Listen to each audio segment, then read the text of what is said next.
বিরোধীদের চোখে উন্নয়ন না হলেও রাজ্যের মুখ্যমন্ত্রী মমতা বন্দ্যোপাধ্যায়ের চেষ্টায় গোটা রাজ্য জুড়ে চলছে উন্নয়নের, এমনটাই দাবি তৃণমূলের। ঠিক তেমনি নদিয়ার একাধিক বিধানসভায় হয়ে চলেছে একের পর এক উন্নয়নের প্রকল্পের কাজ। এবার নদিয়ার শান্তিপুর বিধানসভা এলাকায় উন্নয়ন এগিয়ে গেল আরও এক ধাপ। রাজ্য সরকারের আর্থিক সহযোগিতায় প্রায় 2 কোটি টাকা ব্যয় শুরু হলো একগুচ্ছ উন্নয়নের প্রকল্পের কাজ। চলুন দেখে নেব সেই ছবি। আপনারা দেখছেন নিউজ নদিয়া এক্সপ্রেস। চ্যানেলটিকে সাবস্ক্রাইব, লাইক, শেয়ার এবং ফেসবুক পেজটি ফলো করুন আর দেখুন নিউজ নদিয়া এক্সপ্রেস। আমরা নদিয়া জেলা পরিষদের কর্মাধ্যক্ষ মাননীয় বাসন্তী সরকার মহোদয়া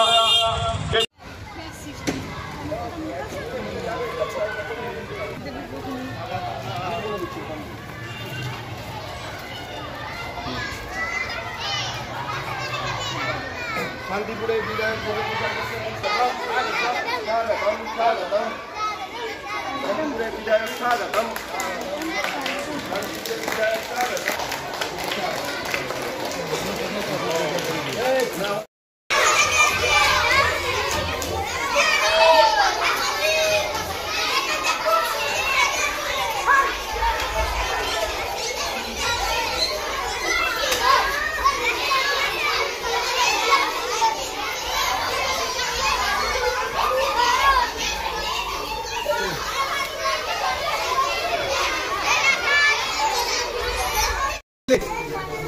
সেটা প্রথম কারিগর হচ্ছে উনি, ঠিক আছে?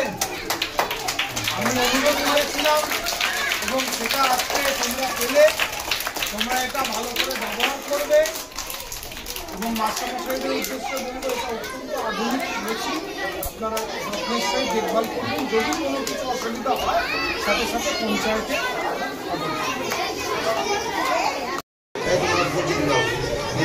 চলো।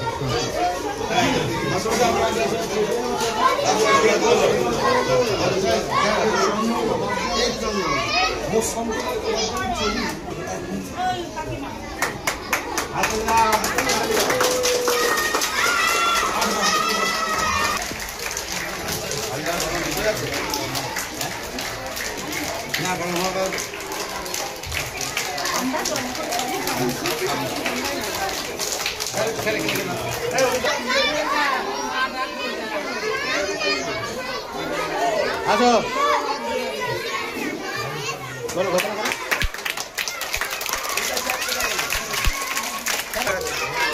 অর্থনৈতিক বাল মহাশয় এই সাহিত্য পরিচালনা করবেন।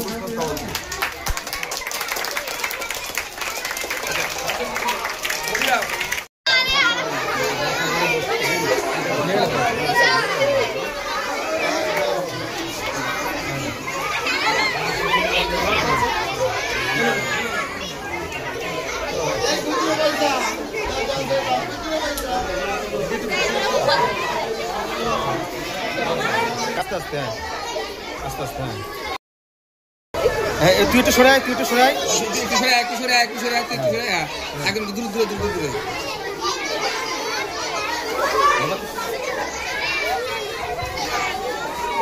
জল পড়ছে, ফেল দেখি জলটা একটুখানি, জলটা ফেল।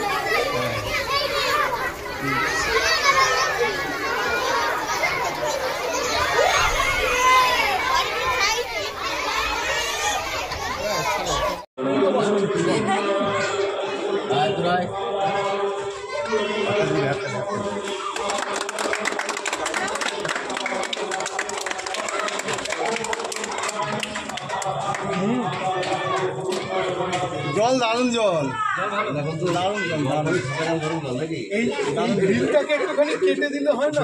কেটে দেবো, তাহলে হাত বাড়িয়ে বাচ্চাদের খেতে অসুবিধা হবে না। এবার দিচ্ছে না কেন বলো? এবার এলাকাটা তো রাত্রে একটু অন্যরকম। এবার একটা বোতলে ঢোকাবে, একটা বোতলে ঢুকবে। শুনে নেব শান্তিপুর বিধায়ক কি বলেন। তাহলে সব থেকে বড় দুর্ভাগ্যের কথা যে রাজ্য সরকারের উপঢৌকন উনি নিলেন রাজ্য সরকারের দেওয়া উপঢৌকন।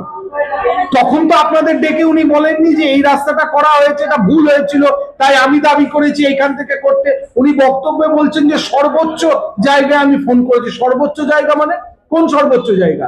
রাজ্যের সেই দপ্তরের নাম কি, সেই ব্যক্তির নাম কি, তার পদমর্যাদা কি, সেগুলো কি উনি বলেছেন? উনি বলেননি। রাস্তাটা শুরু করার পরে এই প্রশ্নগুলো উঠলো।